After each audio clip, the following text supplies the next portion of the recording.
Hello viewers, আজকে আরেকটা recipe নিয়ে চলে এসেছি। আজকের এই রেসিপিটা খুব টক মিষ্টি হতে চলেছে। আজকের রেসিপিটা হচ্ছে বানাবো দই বড়া।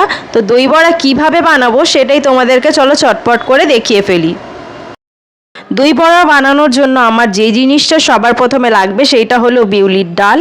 তো আমি এখানে ভাঙা বিউলির ডাল নিয়েছি, তোমরা চাইলে গোটা বিউলির ডালও নিতে পারো। এখানে আমি 150 গ্রামের মতো বিউলির ডাল নিয়েছিলাম, আর এটাকে আমি আগের দিন রাত্রেবেলায় ভিজিয়ে রেখে দিয়েছিলাম।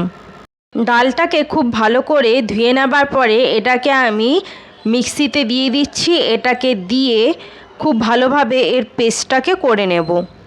ডালটা পেস্ট করার সময় আমি খুব কম পরিমাণে জল দিয়ে ডালটাকে পেস্ট করে নিচ্ছি। পেস্টটাকে একটা বাটির মধ্যে বার করে নিয়ে এর মধ্যে কিছু জিনিস অ্যাড করে নেব। এখানে আমি খুব কম পরিমাণে বেকিং সোডা অ্যাড করে নিচ্ছি। বেকিং সোডাটা দিলে বড়াগুলো খুব সফট হয়। এরপরে এটাকে আমি খুব ভালোভাবে মিলিয়ে নেব। 10 থেকে 15 মিনিটের মতন এইটাকে মিলিয়ে নেব। ক্লকওয়াইজ বা অ্যান্টি ক্লকওয়াইজ যে কোনো একদিকে এইটাকে মেলাতে হবে, কেন এর মধ্যে যদি বাবলস চলে আসে তাহলে সেটা আর খুব ভালোভাবে বড়াগুলো হবে না। তাই যে কোনো একটা দিক হিসাবে আমাকে সেটাকে ফেটিয়ে নিতে হবে। এখানে দেখো আমার খুব ভালোভাবে এটাকে ফেটিয়ে নেওয়া হয়েছে। অ্যাট লাস্ট আমি এতটা পরিমাণে থিকনেসটা রেখেছি। তো দেখো এখানে আমি ব্যাটারটা মেলাতে মেলাতে এরকম পরিমাণে যদি একেবারে উঠে আসে ব্যাটারটা, তাহলে ভাববে এটা খুব ভালোভাবে মেলানো হয়ে গেছে।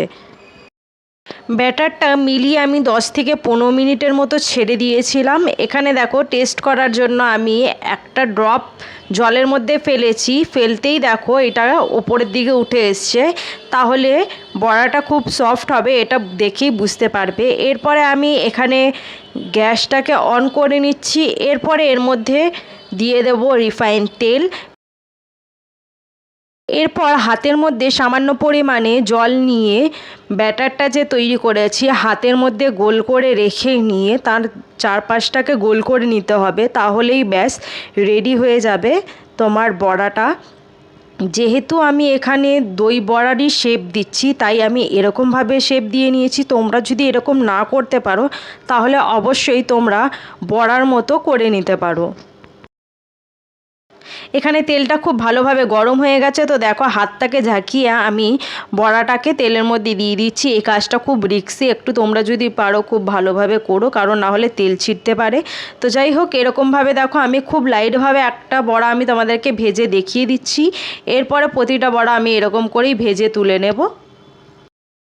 যেহেতু আমি একটা টক মিষ্টি চাটনি করব, তার জন্য এখানে দেখো আমি তেঁতুল ভিজিয়ে রেখেছিলাম। আগের থেকে তেঁতুলটা ভিজিয়ে রাখলে খুব তাড়াতাড়ি ম্যাশ করে নেওয়া যায়। এটাকে দেখো হাতের সাহায্যে আমি বীজগুলোকে আর যেগুলো রয়েছে সেগুলোকে আলাদা করে নেব।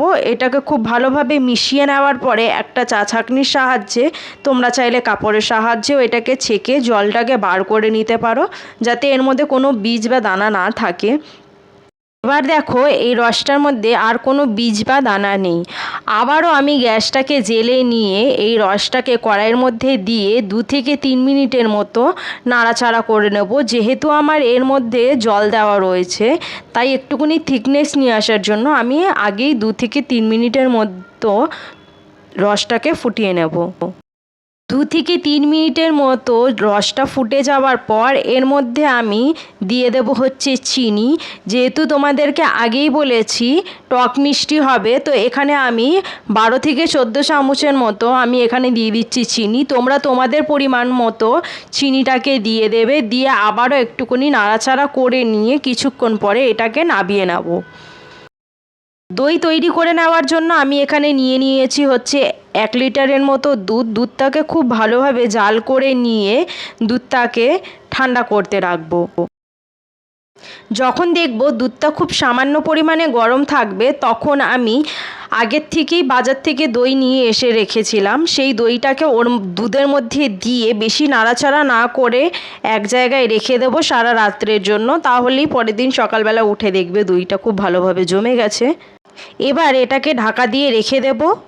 তো পরের দিন সকালবেলা দেখো এখানে দইটা খুব ভালোভাবেই জমে গেছে। তোমরা যারা যারা বাড়িতে দই জমাতে পারবে অবশ্যই তারা জমিয়ে নিও, আর যারা একান্ত পারবে না তারা বাজার থেকে নিয়ে এসেও এটা তৈরি করতে পারো। তো তোমাদেরকে এখানে দেখিয়ে দিই, দেখো দইটা এত ভালোভাবে থিকনেসটা রয়েছে। তো এর মধ্যে কিছু জিনিস এরপরে আমি অ্যাড করে নেব। যাদের ঘরে আমি বলবো তোমাদের যদি ফ্রিজ থাকে অবশ্যই এর মধ্যে এটাকে খুব ভালোভাবে মিক্স করে নিয়ে এর মধ্যে তোমরা জল দিতে পারো। আমার ঘরে যেহেতু ফ্রিজ নেই তাই আমি সেরকম পরিমাণে জল দেব না, যেহেতু ফ্রিজে রাখলে দইটা আবার ভালোভাবে জমে যায়, তাই তোমরা অবশ্যই এর মধ্যে বেশি পরিমাণে দিয়ে বড়াগুলোকে ডুবিয়ে রাখতে পারো। আর আমার ঘরে যেহেতু ফ্রিজ নেই তাই আমি খুব সামান্য পরিমাণেই জল দিচ্ছি, যেহেতু আমাকে এইটা আজকের মধ্যেই শেষ করে দিতে হবে, না হলে দই বড়াগুলো নষ্ট হয়ে যাবে। তো যাই হোক, এটাকে খুব ভালোভাবে মিশিয়ে নিয়ে এর মধ্যে কয়েকটা জিনিস দিয়ে দেবো। দিয়ে দিচ্ছি হচ্ছে এখানে চিনি, 12 থেকে আমি 14 চামচের মতো চিনি দিচ্ছি। তোমরা তোমাদের পরিমাণ মতো চিনিটা অ্যাড করো এর মধ্যে, দিয়ে আবারও ভালো করে এটাকে মিক্স করে নিয়ে এর মধ্যে একে একে করে বড়াগুলো দিয়ে দেবো। 150 গ্রাম ডালে আমার এখানে 22 থেকে 24টার মতো বড়া হয়েছিল। 1 থেকে 1.5 ঘন্টা বাদে দেখো বড়াগুলোর মধ্যে দইগুলো খুব ভালোভাবে সোক করে গেছে। এবার আর কি আমার একেবারে সব কিছু রেডি। এখানে আমার রেডি রয়েছে হচ্ছে তোমার তেঁতুলের যে চাটনিটা করেছিলাম সেটা রেডি। এখানে দই বড়াটা দেখো খুব ভালোভাবে রেডি হয়ে গেছে। চলো আর কি এবার পরিবেশন করার জন্য একেবারে প্লেটের মধ্যে নিয়ে নিচ্ছি কয়েকটা দই বড়া। এরপরে সাজানোর সময় আমি দিয়ে দেবো হচ্ছে খুব সামান্য পরিমাণে বিট নুন। এরপরে দিয়ে দেবো কিছু জিনিস, যেরকম হচ্ছে এখানে জিরে গুঁড়ো। জিরে গুঁড়োটা আমি ঘরেই করেছি। কড়াইয়ের মধ্যে হালকা জিরে গরম করে নিয়ে মিক্সিতে পিষে নিলেই তৈরি হয়ে যাবে জিরে গুঁড়ো। আর এখানে এর মধ্যে দেবো হচ্ছে ঝাল লঙ্কার গুঁড়ো। তারপরে দিয়ে দেবো হচ্ছে তেঁতুলের আগের থেকে যে করে রেখেছিলাম চাটনিটা সেটা, আর একটুকুনি খুব সামান্য পরিমাণে ঝুরি ভাজা। অবশ্যই যদি এটা ভালো লেগে থাকে রেসিপিটা আমাকে অবশ্যই কমেন্ট করে জানাবেন, লাইক করবেন, কমেন্ট করবেন, আর সাবস্ক্রাইব করে যেতে কিন্তু ভুলবেন না। অবশ্যই একবার এই রেসিপিটা বাড়িতে ট্রাই করে দেখবেন কীরকম হয়েছে, আর আমাকে পরে জানাবেন। ততক্ষণের জন্য বাই।